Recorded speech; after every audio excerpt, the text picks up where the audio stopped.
ওবায়দুল কাদেরের নির্দেশে সারা বাংলাদেশের বিশ্ববিদ্যালয়গুলোতে রক্তাক্ত করা হয়েছে। নিরস্ত্র ছাত্র সমাজের উপর সাদ্দাম বাহিনী ঝাঁপিয়ে পড়েছে।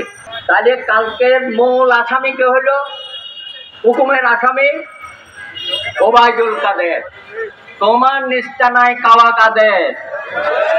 যতই তুমি এসব রংবাজি করো, জনগণ তোমাকে চিনে ফেলেছে, ধরে ফেলেছে। বাড়াবাড়ি একটু কম করেন। আপনারা যখন ছাত্র ছিলেন, এনএসএফ বলে একটি সংগঠন ছিল। কার? পাকিস্তান সরকারের, আইয়ুব খানের, মুসলিম লীগের, জাতীয় ছাত্র ফেডারেশন। তার আবার গুন্ডা বাহিনী ছিল পাঁচপুত্তর। ছাত্র সমাজের আন্দোলনের মুখে পাঁচপুত্তর তো গেছেই, নিঃশেষ হয়ে গেছে। এনএসএফও আর নাই, উদাও এনএসএফ ছিল না।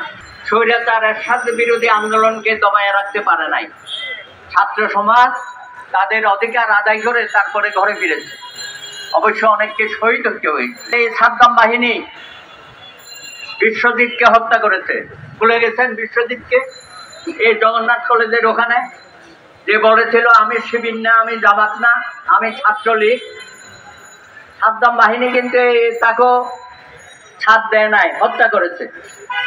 ছাত্র আবু বক্করকে হত্যা করেছে। কারা? আমি ছাত্রলীগের নাম বলছি না, এটা আমার খুব ঘৃণিত হয়ে গেছে। এই যে বাপের বেটা সাদ্দাম এখন তো হত্যা করলো। বুয়েটে আফরানকে কারা হত্যা করেছে? তাইলে এই ছাত্রলীগের সাংগঠনিক সভাপতিকে মাফিয়া সরকারের প্রধান। তাইলে ওনার নির্দেশে সব জায়গায় এসব ঘটনা ঘটছে। এখন নতুন করে উনি, আমার এক বন্ধু বলেছেন, এটা কোনো কোটা না, এটা তো আওয়ামী কোটা। আওয়ামী কোটার জন্য এখন আওয়ামী লীগের ছেলে পেলে, ছাত্রলীগের ছেলে পেলে এদেরকে চাকরিতে দেওয়ার জন্য এগুলো তো এসটিম্যাম বলেই গেছে। ওনাদের একজন উপদেষ্টা ছিল এসটিম্যাম, যার নাম ছিল হাতে টাকা ইমাম নাকি। তো সে বললো ছাত্রলীগে তোমরা কোন রকমের পরীক্ষায় বসো, বাকিটা আমরা দেখবো।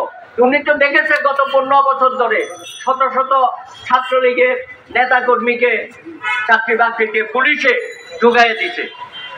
এখন তাদেরকে সরকারের পেটুয়া বাহিনী বানিয়ে আমাদের বিরুদ্ধে তারা ষড়যন্ত্র করছে। মাফিয়া সরকার থেকে বাংলাদেশকে মুক্ত করতে হবে। তা নইলে এই কোটার নামে এই যে বিশৃঙ্খলা সৃষ্টি করলো সরকার, আমি প্রশ্ন করি 2 লক্ষ মা বোনের কোটা কোথায়? 2 লক্ষ মা বোনের কোটা চাই, আপনারা চান কিনা? 30 লক্ষ শহীদের কোটা চাই, আপনারা চান কিনা? শেখ হাসিনা, তোমাকে এই কোটা পূরণ করে বাংলাদেশ থেকে বিদায় নিতে হবে।